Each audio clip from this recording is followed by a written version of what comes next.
चलिए भाई, कल हमने क्या किया था? कल कौन सा क्वेश्चन किया था? गुडविल का एवरेज मेथड किया था। Average profit method. Average profit method से किस तरह से हम गुडविल कैलकुलेट करते हैं? सबसे पहले हमें जो भी प्रॉफिट दे रखे हैं उनका एवरेज निकालना पड़ता है। एवरेज कैसे निकालते हैं? जितने भी नंबर ऑफ ईयर्स का प्रॉफिट दे रखे हैं उसको नंबर ऑफ ईयर से डिवाइड करते हैं, तो हमारे पास जो वैल्यू आती है वो एवरेज प्रॉफिट होती है। उस एवरेज प्रॉफिट को यूज करके गुडविल की कैलकुलेशन की जाती है। और गुडविल की कैलकुलेशन क्या रहती है? गुडविल जो भी नंबर ऑफ परचेज ईयर आपको दे रखा होता है क्वेश्चन में, उसकी आप एवरेज प्रॉफिट में मल्टीप्लाई करते हो, तब जाके आपकी गुडविल की वैल्यू निकलती है। तो ये तो था, राइट। अब हम आ जाते हैं विद एडजस्टमेंट। हमारे पास अगर प्रॉफिट्स में कुछ एडजस्टमेंट्स करके दे रखी है, जैसे उस पर्टिकुलर ईयर में जो है एक एबनॉर्मल लॉस एडजस्ट हो रखा था, उसके बाद का ये प्रॉफिट है, या उसमें कोई एबनॉर्मल किसी पर्टिकुलर ईयर के प्रॉफिट में एबनॉर्मल गेन ऐड हो रखा था, तब जाके ये प्रॉफिट था। तो हमेशा एक जो आप मतलब शॉर्टकट बोल सकते हो, तो आपको सिंपली इतना ध्यान रखना है कि अगर वो एक्सपेंस था एबनॉर्मल नेचर का, तो वो रिवर्स होगा, ऐड होगा। ठीक है। अगर वो एबनॉर्मल नेचर की इनकम थी तो वो माइनस होगा उस पर्टिकुलर ईयर के प्रॉफिट में से। ठीक है। और अगर वो नॉर्मल नेचर का एक्सपेंस था और लगाना भूल गए, समझ रहे हो, अगर वो नॉर्मल नेचर का एक्सपेंस था, लगाना भूल गए, जैसे कि डेप्रिसिएशन चार्ज होना था 10% का, लगाना भूल गए, तो ये तो नॉर्मल एक्सपेंडिचर है, लगना था। आपके प्रॉफिट एंड लॉस अकाउंट में क्लेम होना था, लेकिन क्लेम करना आप भूल गए, तो जो प्रॉफिट है, जो आपका नेट प्रॉफिट की वैल्यू दे रखी है, उसमें डेप्रिसिएशन आपका इंक्लूडेड नहीं है, नॉर्मल नेचर का है, तो ऐसे में तो एक्सपेंडिचर को माइनस ही करोगे। समझ में आ गया? सिंपल एक इनकम आनी थी फर्म की, जो रूटीन सेल्स थी, हम भूल गए, कोई इनकम हमारी रह गई कम से, ठीक है, उसको हम प्रॉफिट एंड लॉस अकाउंट पे रिकॉर्ड करना भूल गए थे, और वो नॉर्मल नेचर की इनकम है बिजनेस की, इंटरेस्ट रिसीव कर हुआ था, लेकिन प्रॉफिट एंड लॉस अकाउंट में लिखना भूल गए। समझ में आ गया? तो एक नॉर्मल इनकम है, होनी थी, प्रॉफिट एंड लॉस अकाउंट में रिकॉर्ड होनी थी, रूटीन की इनकम है, तो ऐसे केस में उस इनकम को ऐड किया जाएगा। तो मेनली आपका जो भी पॉइंट रहेगा, उस पर आपको ध्यान देना है कि वो नॉर्मल का है, नॉर्मल नेचर का है, या एबनॉर्मल नेचर का है। ठीक है। एडजस्टमेंट्स के टाइम पे आपको इस वैल्यू का ध्यान रखना है। तो अभी आप एक क्वेश्चन बताओ जरा, कौन सा क्वेश्चन आपका है जिसको हमें यहाँ पे सॉल्व करना है? फाइन। तो अभी हम विद एडजस्टमेंट की अगर बात करते हैं, विद एडजस्टमेंट्स, फाइन, तो हमें ध्यान रखना है कि वो जो एक्सपेंस है या इनकम है वो एबनॉर्मल नेचर की है या फिर नॉर्मल नेचर का है। ठीक है। तो अगर एबनॉर्मल नेचर का है तो क्या है? Expenditure, income. अगर वो कोई भी एक्सपेंडिचर है या लॉस है, तो ऐसे केस में उस पर्टिकुलर एक्सपेंडिचर को या पर्टिकुलर लॉस को आप उस ईयर के प्रॉफिट में वापस ऐड कर दोगे। जैसे आपको दिया गया है कि आग लग गई थी, तो एबनॉर्मल लॉस है, ठीक है, उस आग की वजह से 20,000 का नुकसान हो गया, सामान जल गया, या फिर चोरी हो गई, उसमें 20,000 का सामान चला गया, तो ये सब क्या है? ये एबनॉर्मल नेचर के लॉसेस हैं आपके। तो अगर किसी पर्टिकुलर ईयर के लिए दे रखा है कि उस पर्टिकुलर ईयर में आग लग गई थी, ठीक है, उसकी वजह से इतना सामान चला था, वापस ऐड कर दोगे। क्लियर हो गया? ये रूटीन में होने वाले काम नहीं है, रूटीन में होने वाले लॉसेस में नहीं है, तो वापस ऐड कर दोगे। रिवर्स चलेगा, अगर एबनॉर्मल नेचर है तो उसको रिवर्स करोगे। यही अगर एबनॉर्मल नेचर की इनकम होती है तो इनकम, जैसे कि ये जो लॉस हो गया था, इसके बदले में इंश्योरेंस का पैसा आ गया, एबनॉर्मल नेचर का हमेशा नहीं आता। समझ में आ गया? तो इस तरह की कोई इनकम हुई है तो उसको आप क्या करोगे? रिवर्स शो हो रही है, लेकिन उसको माइनस करना है, तब जाके आपको पता चलेगा कि इस साल का नॉर्मल प्रॉफिट कितना था। समझ में आ गया? यही अगर नॉर्मल नेचर का एक्सपेंस या इनकम है, तो नॉर्मल का अगर एक्सपेंस है, जैसे कि एग्जांपल डेप्रिसिएशन चार्ज होना था लेकिन भूल गए, तो ये तो रूटीन का खर्चा है। रूटीन का खर्चा अगर आप डिडक्ट करना भूल गए तो आपके पास जो प्रॉफिट आया तो उसको करेक्ट करिए, रूटीन का खर्चा है माइनस करिए। तो अगर वो रूटीन का एक्सपेंस है तो वो अपने ही नेचर के साथ चलेगा, माइनस होगा। लॉस है माइनस होगा, रूटीन का लॉस है। ठीक है, यही चीज अगर वो रूटीन की इनकम है, इंटरेस्ट मिलना था, जो भी इन्वेस्टमेंट फॉर्म में कर रखी है उस पर सपोज इंटरेस्ट मिलना था, रूटीन में मिलना है, रूटीन का काम है, हर साल मिलता है। ठीक है, इन्वेस्टमेंट जो कर रखी है उस पे हमें रूटीन बेसिस पे इंटरेस्ट मिलता है, लेकिन इस बार हम उसको रिकॉर्ड करना भूल गए, नहीं हो पाई रिकॉर्ड। तो ऐसे केस को इनकम है, तो जो प्रॉफिट आपके पास आ रखा है वो मतलब आपका करेक्ट नहीं है, तो उस इनकम को वापस प्लस करें। समझ में आ गया? क्लियर है? आप एक बुक दिखाओ और आपको ये एडजस्टेड प्रॉफिट का एक पूरा टॉपिक दे रखा है, उस टॉपिक को एक बार हम एक्सप्लेन करेंगे। निकालो जरा कौन सा टॉपिक है, वो कौन सा पेज नंबर पे है।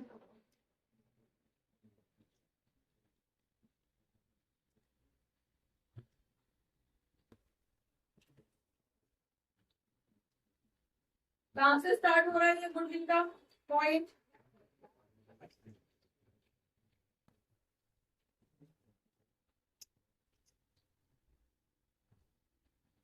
आपके एग्जाम्पल के लिए कि आपको कौन कौन मेरा मेरे पास calculation of normal business profit 2.6 पे दे रखा है बुक के अंदर। टीएस ग्रेवाल सबके पास नीचे की साइड दे रखा है, न्यू एडिशन के अंदर 2.6 पे दे रखा है। जो पुरानी वाली बुक है उसमें हो सकता है कि एक पेज इधर उधर हो, मिला या नहीं? इस तरह से करके आपको दे रखा है, हेडिंग देखो, calculation of normal business profit. मिल गया सबको? जो इस साल की बुक है 24 वाली, उसमें 2.6 में नीचे की तरफ दे रखा है। जो पिछले साल की बुक है उसमें शायद राइट साइड में पूरा इस तरह से यहाँ पे कैलकुलेशन दे रखी है।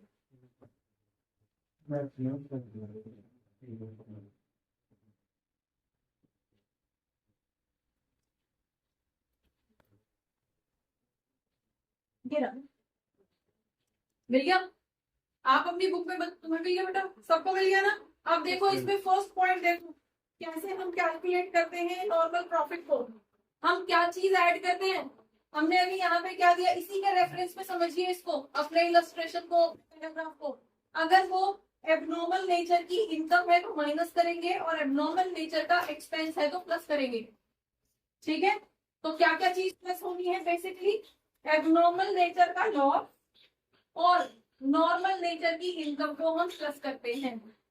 ठीक है, अब देखो अपने इसमें बुक में देखो, फर्स्ट पॉइंट एबनॉर्मल लॉसेस, आग लग गई है, चोरी हो गई है, तो क्या कर रहे हो आप? ऐड कर रहे हो, ऐड करोगे, और किस में ऐड करोगे? उसी पर्टिकुलर के प्रॉफिट में ही ये एडजस्टमेंट होगी, किसी और ईयर के प्रॉफिट को नहीं छेड़ेगा ये। ठीक है, जिस ईयर का दे रखा है सिर्फ उसी ईयर में ही लगेगा। क्लियर हो गया? नेक्स्ट पॉइंट आपके पास loss on sale of fixed asset. तो अगेन आपके पास फिक्स्ड एसेट में जो लॉस हुआ है, तो एक वो रूटीन में नहीं होता, रोज नहीं होता।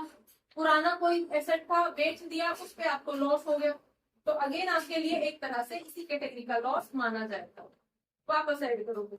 ठीक है, next over valuation of opening stock.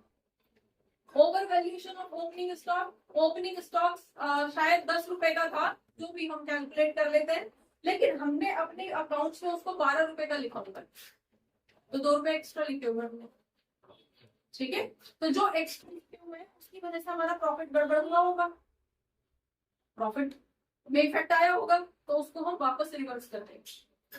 ठीक है, next non recurring expenses. Non recurring expenses again यही पॉइंट है जो बार बार नहीं होते, कभी वंस अ व्हाइल होते हैं, तो वो एबनॉर्मल नेचर के ही होते हैं। ठीक है, नेक्स्ट आपके पास आ जाता है कैपिटल एक्सपेंडिचर, जो कि रेवेन्यू एक्सपेंडिचर में चार्ज कर दिया है। कोई भी कैपिटल एक्सपेंडिचर, जैसे कि आपको मशीन खरीदनी थी, कार खरीदनी थी, ठीक है, और उसको आपने रेवेन्यू नेचर में दिखा दिया। अगर आपको कार खरीदनी थी, कार खरीदी है, तो उसको आप प्रॉफिट एंड लॉस अकाउंट में तो नहीं दिखाते, कहाँ दिखाते हो? बैलेंस शीट के एसेट में दिखाना होता है। एसेट खरीद रहे हो ना, तो एसेट की परचेजिंग को आप कहाँ पे दिखाते हो? बैलेंस शीट के एसेट साइड दिखाते हो। लेकिन बाय मिस्टेक आपने वो प्रॉफिट एंड लॉस अकाउंट में दिखा दी। अब अगर प्रॉफिट एंड लॉस अकाउंट में दिखा दी तो उस केस में प्रॉफिट तो घट गया। 10 लाख की परचेज दिखा रही तो 10 लाख कम हो गया ना प्रॉफिट, तो अगेन आपको क्या करना पड़ेगा?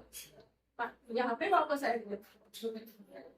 इसी के इन्हीं पॉइंट से जस्ट अपोजिट जो पॉइंट होंगे वो आप यहाँ पे माइनस करो। ठीक है, क्लियर हो गया? जैसे कि एबनॉर्मल गेन्स है, जैसे कि over valuation of closing stock है, जैसे कि नॉन रिकरिंग इनकम्स है, इनकम हो रही है। ठीक है, नॉन बिजनेस इनकम है, मैनेजमेंट कॉस्ट है। मैनेजमेंट कॉस्ट के नाम पे आपको जो पॉइंट मिलेगा वो मैनेजर की सैलरी मिलेगी, कि मैनेजर को सैलरी देनी थी और वो आप भूल गए। ये मैनेजर का कमीशन देना था, वो आप भूल गए। और ये जो पॉइंट होगा, ये अगर मैनेजर का कमीशन आप देना भूल गए हो या सैलरी देना भूल गए हो तो ये तो हर साल आएगा। ठीक है, तो अगर आपसे बोला गया है कि मैनेजर को कमीशन देना था, वो आप भूल गए, तो जितनी सालों का प्रॉफिट दे रखा है ना बेटा, सब में एडजस्ट होगा। समझ में आ गया? हर साल की, क्योंकि मैनेजर का कमीशन या मैनेजर की सैलरी तो हर साल जाएगी, वो आप भूल गए। समझ में आ गया? ठीक है, तो क्या होगा? वो तो नॉर्मल नेचर का खर्चा आ गया ना, तो नॉर्मल नेचर का खर्चा है माइनस ही होगा। भूल गए?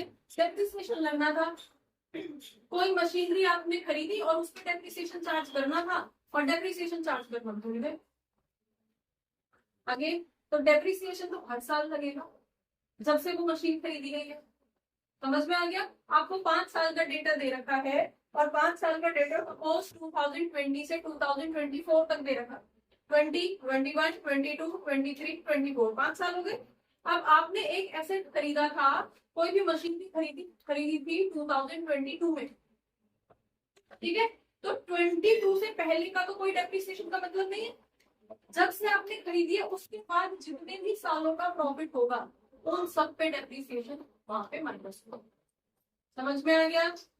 ठीक है, चलिए अब हम अपने क्वेश्चन पे आ जाते हैं। बताओ जरा कौन सा क्वेश्चन है इस एडजस्टमेंट का जो आपसे नहीं हुआ है?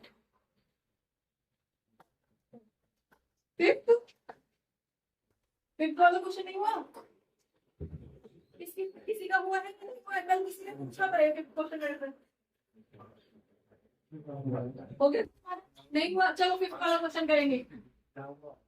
कोई बात नहीं बेटा, आप कर रहे हैं। फिफ्थ वाला क्वेश्चन देखो, मधु विधि पार्टनर्स है, मधु एंड विधि पार्टनर्स है, इनका रेशो 3:2 है। ओके, एडमिट करना चाहते हैं मनु को। ओके, 1 अप्रैल से। अब मनु विल गिवन शेयर 2/5, इसको दिया जाएगा 2/5 ऑफ शेयर दिया जाएगा इसको। ठीक है जी। Then goodwill of the firm will be value 2 years purchase of 3 years normal average profit। 3 साल का जो नॉर्मल एवरेज प्रॉफिट निकलेगा उसके बेस पे 2 इयर्स परचेज रेट के अकॉर्डिंग गुडविल निकलेगी। तो पहले तो आपको 3 साल का एवरेज प्रॉफिट निकालना है। ठीक है, यहाँ तक क्लियर? क्वेश्चन क्लियर है सबको? क्या करना है इस क्वेश्चन के अंदर? पिछले जो 3 साल का आपको डेटा दे रखा है उस 3 साल के डेटा के लिए आपको पहले नॉर्मल, इस प्रॉफिट को नॉर्मल करना है। जो भी एडजस्टमेंट है उन एडजस्टमेंट को सेटल डाउन करके नॉर्मल प्रॉफिट निकालोगे तीनों साल का, और नॉर्मल प्रॉफिट होने के बाद में उसका एवरेज प्रॉफिट निकालोगे, उसके बाद गुडविल लिखो। क्लियर? तो देखो क्या की है, 2024, 23 और 22 3 सालों का प्रॉफिट दे रखा है। कर लेते हैं। 2020 30,000 दे रखा है after debiting loss by fire. Loss by fire कैसा है? एबनॉर्मल या नॉर्मल लॉस? एबनॉर्मल लॉस को क्या करना होता है? वापस प्लस। तो कितने का प्लस करोगे वापस? 30 का प्रॉफिट दिख रहा है और 40 का लॉस हुआ था, एबनॉर्मल लॉस हुआ था, तब जाके 30 बचा था। इसका मतलब प्रॉफिट तो हमारा 70,000 था, नॉर्मल प्रॉफिट तो 70 था। क्लियर हो गया? डन? क्लियर है यहाँ तक? चलिए नेक्स्ट पे आ जाते हैं। 2023 में 80,000 आया है लॉस। 80 का लॉस दे रखा है बेटा। ठीक है, और इंक्लूडिंग वॉलेंटरी रिटायरमेंट एक्सपेंस 1,10,000। ये 2023 में 80,000 का लॉस दिखा रखा है। और ये लॉस कब हुआ है? ये लॉस इसलिए हुआ है क्योंकि आपने वॉलेंटरी रिटायरमेंट दी है लोगों को। वॉलेंटरी रिटायरमेंट, एम्प्लॉइज को अचानक से रिटायर किया गया हो, ठीक है, एम्प्लॉइज आपके यहाँ से जा रहे हैं, उनको रिटायरमेंट का पैसा दिया है आपने 1,10,000 रुपए। अब ये रोज रोज तो नहीं होता। अगेन कौन सा एबनॉर्मल लॉस, एबनॉर्मल खर्चा रोज नहीं होता। तो अगर ये एबनॉर्मल खर्चा इस साल नहीं हुआ होता तो हमारा कुछ और, ठीक है। तो ये तो आपका है, इतने का तो आपका लॉस है। प्लस आप क्या करोगे 1,10,000 क्योंकि एबनॉर्मल लॉस, तो आप क्या करते हो ऐड करते हो। तो कितनी वैल्यू आ जाएगी? ये माइनस का 80,000, ये प्लस का है तो 30,000 का प्रॉफिट नजर आएगा। इस साल 30,000 का प्रॉफिट हुआ था, लेकिन क्योंकि हमने 1,10,000 की वॉलेंटरी स्कीम के अंदर लोगों को, एम्प्लॉइज को पेमेंट करनी पड़ी, इसलिए हम कहाँ चले गए? 80,000 के लॉस में चले गए। समझ में आ गया? ठीक है। Next point 2022। अब 22 के अंदर आपके पास क्या रहेगा? नेक्स्ट 1,10,000 का प्रॉफिट तो नजर आ रहा है, लेकिन इसके अंदर 30,000 का गेन भी है जो कि आपको फिक्स्ड एसेट सेल करने की वजह से हुआ था। बताओ जरा क्या करोगे? 2022 में 1,10,000 आपको नजर आ रहा है प्रॉफिट, लेकिन ये प्रॉफिट तब आया है जब आपने एक फिक्स्ड एसेट सेल भी किया है और उसपे आपको गेन हुआ था 30,000 का। तो sale on fixed asset again abnormal income है। रोज रोज नहीं बेचते आप अपने फिक्स्ड एसेट। फिक्स्ड एसेट्स क्या है? मशीनरी, प्लांट, फर्नीचर, उसको रोज रोज तो नहीं बेचा जाता, वो आपकी रूटीन का काम नहीं है, ठीक है। तो ऐसे केस में इनकम को आप माइनस करोगे, कितना 30,000 है ना, तो 30,000 की इनकम को आप यहाँ से माइनस कर दोगे और फाइनली आपके पास कितने का प्रॉफिट बचेगा? मतलब इस बार हमारा नॉर्मल प्रॉफिट 80,000 का था। क्लियर हो गया? तो तीनों साल के नॉर्मल प्रॉफिट आपको निकल गए हैं। बताओ जरा कितने आ रहे हैं टोटल? अगर हमें एवरेज प्रॉफिट निकालना है तो टोटल 180 हो गया, तो 1,80,000 का नॉर्मल प्रॉफिट आ गया 3 सालों का। समझ में आया? क्लियर? डिवाइड कर दोगे 3 से तो कितना आ गया आपका? 60,000 की वैल्यू आ गई एवरेज प्रॉफिट की। क्लियर? अब गुडविल की वैल्यू क्या दे रखी है? Goodwill is equals to 2 year purchase of average profit. ठीक है, 2 ईयर्स है ना, तो 2 ईयर्स परचेज का मतलब 2 इंटू एवरेज प्रॉफिट, इसका मतलब 1,20,000 रुपए की गुडविल है फर्म की। ठीक है जी, आ गया आंसर? समझ में आ गया? क्लियर है? चलिए, अब यहाँ पे आपसे पूछा जा रहा है कि अगर मनु आएगा, मनु को 2/5 शेयर दिया जाएगा। यहाँ पे तो सिर्फ आपसे गुडविल की कैलकुलेशन पूछी है, हम थोड़ा और आगे बढ़ लेते हैं, क्योंकि आगे आगे अब जो नेक्स्ट चैप्टर आएगा वहां पे आपको पार्टनर के हिस्से में कितना पैसा आएगा, मतलब जो नया पार्टनर आ रहा है उसको गुडविल के नाम पे कितना पैसा लाना पड़ेगा, इसकी कैलकुलेशन। ठीक है, तो जब यहाँ पे आपको बता रखा है कि नया पार्टनर जो है वो न्यू पार्टनर 2/5 रेशो के लिए आएगा, 2/5 प्रॉफिट के लिए आएगा, इसका मतलब है गुडविल में भी 2/5 हिस्सेदारी उसकी होगी। समझ में आया? 2/5 शेयर गुडविल में भी होगा उसका, तो उतने अमाउंट के बराबर पैसा उसको प्रीमियम के तौर पे लाना पड़ेगा, क्योंकि जब वो आगे गुडविल में हिस्सा लेगा तो जो एग्जिस्टिंग पार्टनर्स हैं, ये जो भी थे एम और बी, ये तो सेक्रीफाइस करेंगे ना, पहले तो इनकी थी वो सारी गुडविल, तो ये अपना हिस्सा उसको देंगे, तो बदले में ये भी तो कुछ देगा ही नहीं, फ्री में थोड़ी दे देंगे। ठीक है, तो इसके लिए अगर टोटल गुडविल की वैल्यू 1,20,000 है, तो अगर हम इसका शेयर, कौन है? मनु, मनु का शेयर हम कैलकुलेट करते हैं। शेयर ऑफ गुडविल पीछे से दिखाई दे रहा है या ऊपर करूं? दिख रहा है? चलिए, तो मनु का शेयर ऑफ गुडविल अगर हम कैलकुलेट करते हैं तो 1,20,000, हट मैं ऊपर ही कर देती हूँ, कैलकुलेट कर लेते हैं। मनु का शेयर कितना है, Manu share of goodwill 2/5 profit में, तो 2/5 ऑफ टोटल गुडविल, और टोटल गुडविल कितने की है, 1,20,000 की टोटल गुडविल है। बताओ जरा कितना डिवाइड करके आएगा, 2 जा 10, 4 जा, तो 24 इंटू 2, 48,000 रुपीज उसको लाने पड़ेंगे गुडविल प्रीमियम के। तो जो भी कैपिटल उससे मांगा जाएगा वो तो वो लेके ही आएगा, कैपिटल तो लाएगा ही लाएगा। सपोज उससे बोला जा रहा है 10 लाख की कैपिटल ला, तो 10 लाख वो अपने उसके अपने अकाउंट में रहेंगे, उसके 10 लाख को कोई नहीं लेगा। समझ में आया, वो तो उसी के अकाउंट में चलेंगे।